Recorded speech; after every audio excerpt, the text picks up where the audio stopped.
Hola, muy buenas, ¿cómo andan? Espero que estén muy bien. El día de hoy se jugó en la segunda ronda de la Olimpiada Mundial.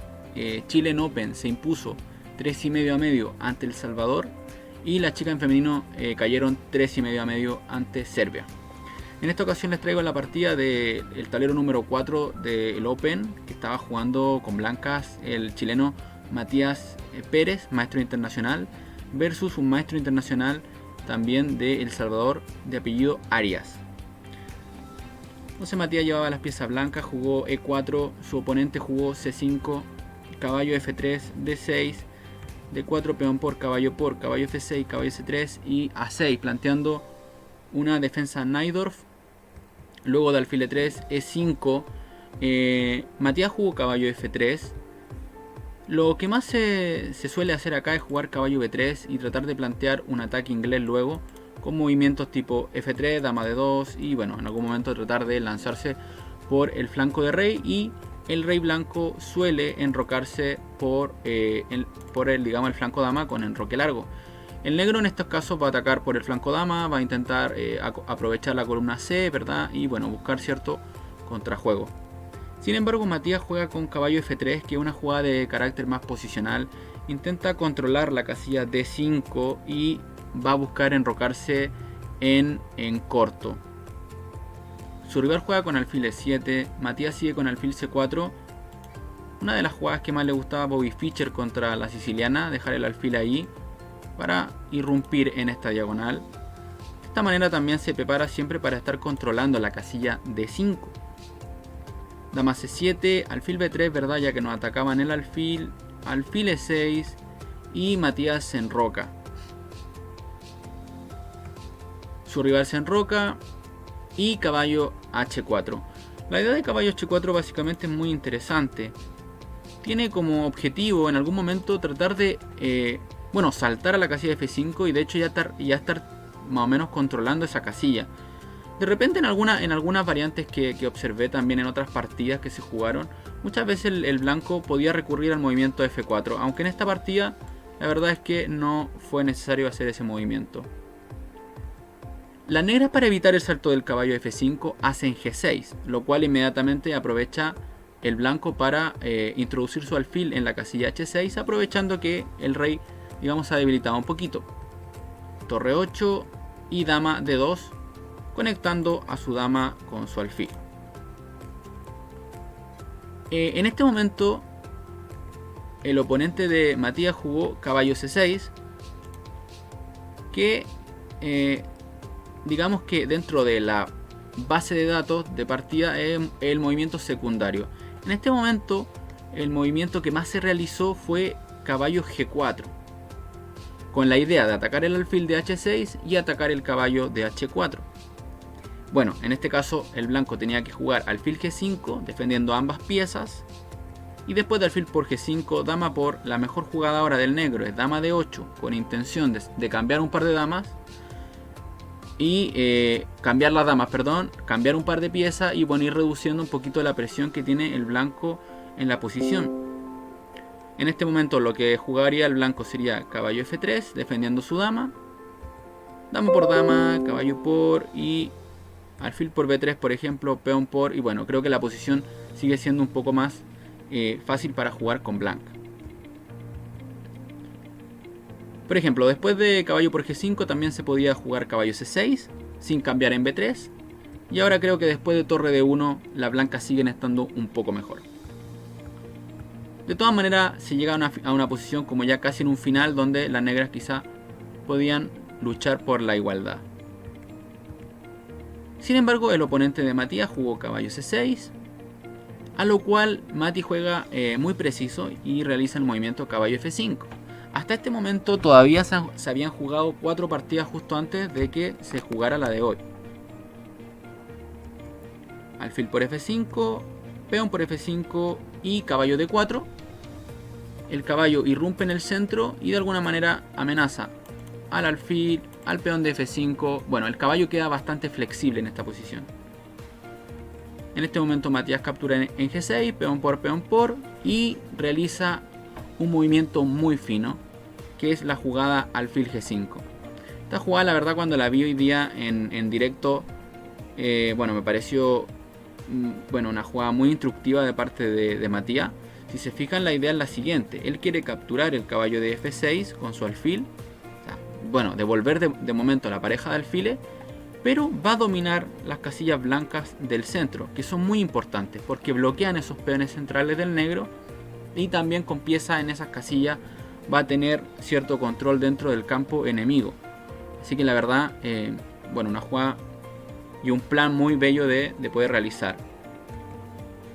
El rival juega dama C6, que a priori no está tan mal esta jugada, pero después de alfil por caballo era necesario ahora sí eliminar el alfil de B3 del blanco, jugando caballo por B3.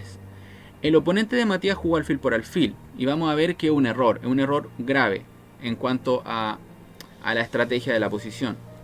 Tenía que haber jugado caballo por B3, eliminar ese alfil que era muy fuerte y que va a ser muy fuerte luego en la partida, y después de peón por caballo, alfil por alfil. Por ejemplo, ahora el blanco va a intentar dominar el centro con caballo D5, y por ejemplo aquí reaccionar con una jugada tipo alfil G5.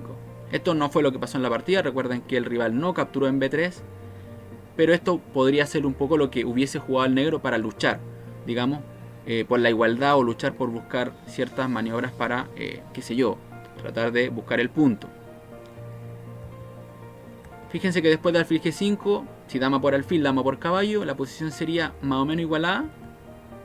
Y por ejemplo, si en vez de caballo D5 el blanco intenta torre D1, manteniendo mucha presión en la columna D y atacando el peón de D6, el negro podía reaccionar con E4 y bueno, buscar también sus posibilidades en cuanto a que el alfil se puede activar en la diagonal, ¿verdad? Pero, ¿qué ocurre? ¿Qué ocurre con la decisión que toma el negro de capturar directamente en F6? Básicamente, cuando capturamos en la variante anterior, cuando capturamos el caballo de B3, por ejemplo en esta posición, bueno, solamente hay que estar preocupándose un poco del caballo, que obviamente va a ser una pieza muy fuerte si se ubica en el centro, ¿no? En D5 particularmente. Pero bueno, el alfil va a tener también sus posibilidades, ¿no? Vimos que si caballo D5, alfil G5, ambas piezas podían tener sus perspectivas, ¿no? Al no capturar en B3, básicamente lo que va a ocurrir es que luego de un par de movimientos, de unas transformaciones que realiza Matías, es que básicamente va a potenciar demasiado sus dos piezas, tanto su alfil como su caballo, y va a dejar a las dos piezas menores del negro simplemente restringidas. De esta manera ya no va a tener que controlar el negro solamente una pieza, como sería en la variante con caballo por alfil, ¿no? Acá va a tener que controlar dos piezas y se va a quedar el negro con dos piezas totalmente inútiles. Después de alfil por alfil D5 primero, atacando la dama, dama B6 y ahora caballo E4. Otro movimiento que me gustó mucho, no solamente ataca el alfil de F6, sino que también se prepara para jugar C3, de esta manera expulsar al caballo de D4, y la dama de D2 también defendería a su peón de B2 en ese caso, ¿no? Ya que le abre como una ventanita a la dama para poder defender a su peón. En este momento el negro tiene que defender su alfil, C3, caballo E6 y ahora otra jugada muy precisa de Matías, que es la jugada G3. Muy bien, quitándole todas las posibilidades al caballo del negro. Fíjense que el caballo del negro podría tener alguna otra perspectiva, por ejemplo la jugada caballo C5, pero en ese caso incluso el caballo podría ir a G5 y, como pasó un poco en la partida, comenzar a golpear la casilla F7. El negro trata de activar sus piezas, juega torre a D8 y creo que este es el momento más interesante de la partida. Y bueno, es el momento realmente por qué decidí esta partida. Estuve analizando las 4 partidas de hoy de los chilenos, y la partida de Pablo Sarina la verdad estuvo muy instructiva, estuvo muy buena también. Pero bueno, decidí traer esta partida porque realmente creo que Matías jugó a un altísimo nivel. La verdad que la partida casi es perfecta de piezas blancas, así que bueno. Nada mejor que aprender con esta tan bella y tan hermosa partida que se mandó nuestro compatriota. Fíjense que en esta posición, analizando, yo a priori había visto este plan: jugar H4, ¿verdad? Rey G2 e intentar jugar H5 en algún momento con torre H1. Que tiene mucha lógica, ¿no? Viendo que nuestras piezas centrales, la verdad, son casi inexpugnables de ahí. Pero Mati hace algo, bueno, como mejorado dentro de esta variante. Juega primero A4. Ok, uno puede pensar, bueno, A4 sí va buscando espacio en el flanco dama, pero es que no solamente eso. Fíjense lo que va a pasar. El negro juega A5, claro, porque si no te hace A5 te acuña un poco. Y ahora juega torre A3, una jugada que se me había ido por completo, que la verdad es muy productiva dentro de todo, porque la torre, bueno, la va mejorando, digamos, la torre en A3 está muy bien porque de partida amenaza torre B3 ganando un peón, pero es que también la torre dentro de la primera fila no es tan útil, porque básicamente el negro no tiene ninguna manera de reaccionar en la primera fila, y tampoco poniendo la torre en una columna digamos, en una columna la torre no va a tener tampoco tanto protagonismo.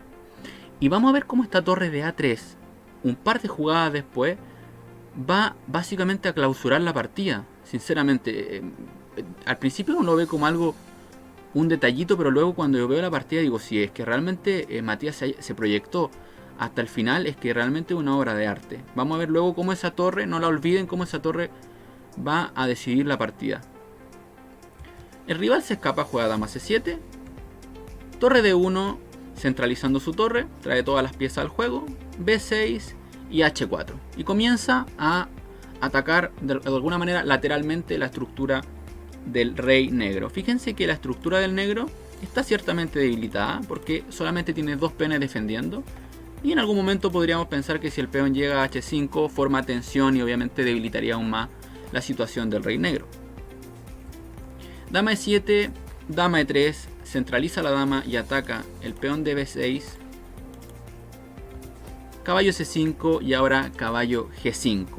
Lo que hablaba un poquito antes, ¿no? Llevar el caballo ahí para ejercer aún más presión sobre esta diagonal y atacar la casilla F7.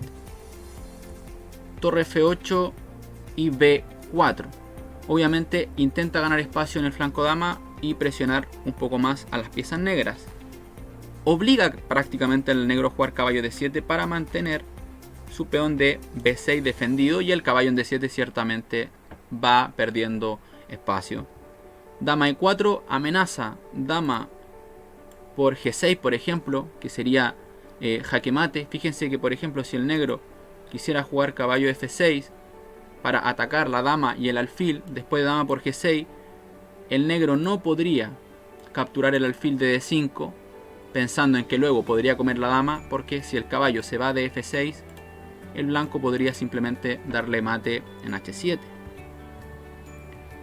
Por lo tanto, al negro no le queda más remedio que jugar dama F6 para defender tanto G6 como F7, pero G6 principalmente.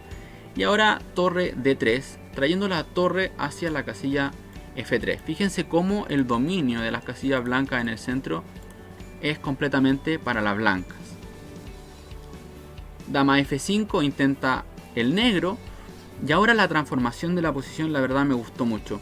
Matías se proyecta en un final en el cual va a llegar a un final con peón de ventaja, pero con alfiles de distinto color.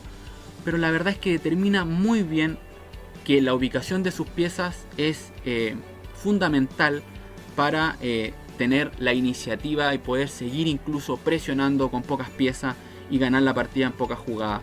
Esa determinación que tuvo para, simplificar tranquilamente y saber que aún tenía la partida en sus manos, ¿no? O sea, la verdad que mostró un nivelazo.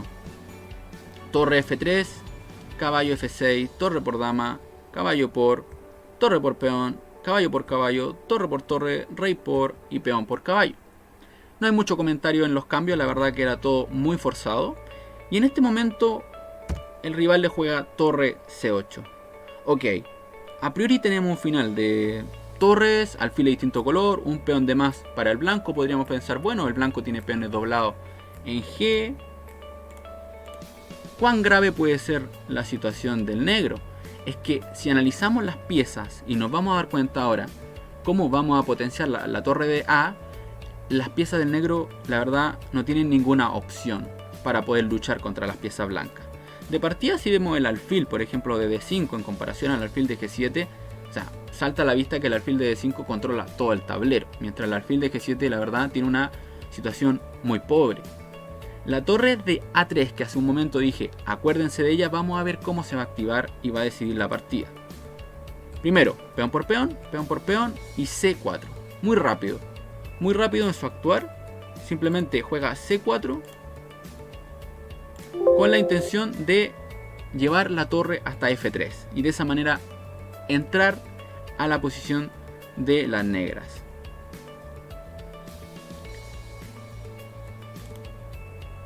En este momento las negras jugaron rey E8, se anticiparon al jaque en F3.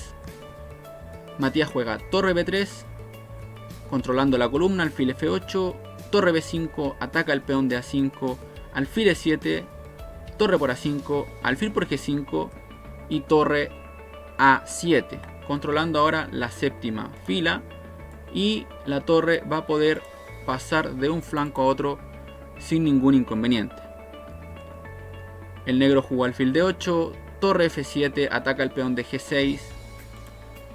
Fíjense también un detalle muy peculiar de esta posición, que el alfil de D5 controla, por ejemplo, la casilla A8 y ya tiene un peón libre para ir avanzando que coronaría en esa casilla. Por lo tanto, le va a estar molestando todo el rato, fastidiando al negro poder detener al peón, porque además el alfil lo acompaña perfectamente en su coronación. El negro intenta hacer G5 para defender su peón con su alfil.